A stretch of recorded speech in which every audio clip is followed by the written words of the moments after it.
La Chine a annoncé l'ouverture du marché Star le 13 juin dernier et elle accueille désormais 110 sociétés. Leur valeur avait augmenté de près de 155% par rapport à leur prix d'introduction en bourse et plus de 5 millions d'investisseurs y ont placé leur argent. Je pense que ce qui est intéressant de noter, c'est la propagation des rendements dans les observations. La performance des nouvelles inscriptions sur le marché Star ont été beaucoup moins diversifiées que les paires nouvellement cotées sur le marché principal de la bourse de Shanghai. Autrement dit, il y a moins de contours sur le tableau Star. Par exemple, quelques-unes des entreprises qui sont entrées en bourse à Shanghai ont enregistré des gains de 15 fois voire 20 fois leur mise, ce que vous ne voyez pas sur le tableau d'affichage Star. Ce contraste est attribué au processus d'approbation des inscriptions et au prix plus axé sur le marché, sur le tableau Star, qui est très motivé par la demande. Et maintenant, il s'avère que l'impact du Star a été plus que financier. Vendredi dernier, le marché de Chinext, basé à Shenzhen, a annoncé de nouvelles règles d'inscription basées sur le Star, qui permettent de déterminer pleinement les prix des introductions en bourse sur le marché, plutôt que d'avoir besoin d'une approbation administrative.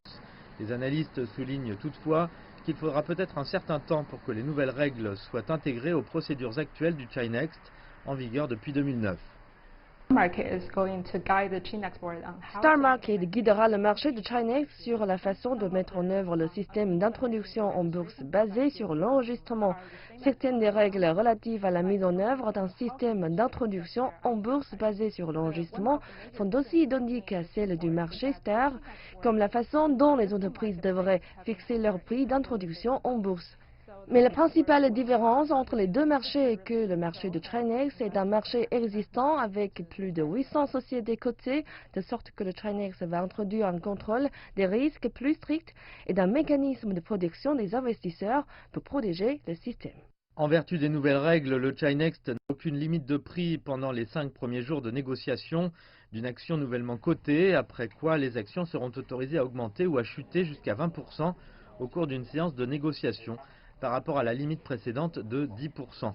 Les nouvelles règles permettent aux entreprises qui n'ont pas encore réalisé un bénéfice à la liste, mais la bourse dit que les sociétés à but lucratif ne seront pas autorisées à poser leur candidature jusqu'à ce que les réformes aient été mises en vigueur pendant un an.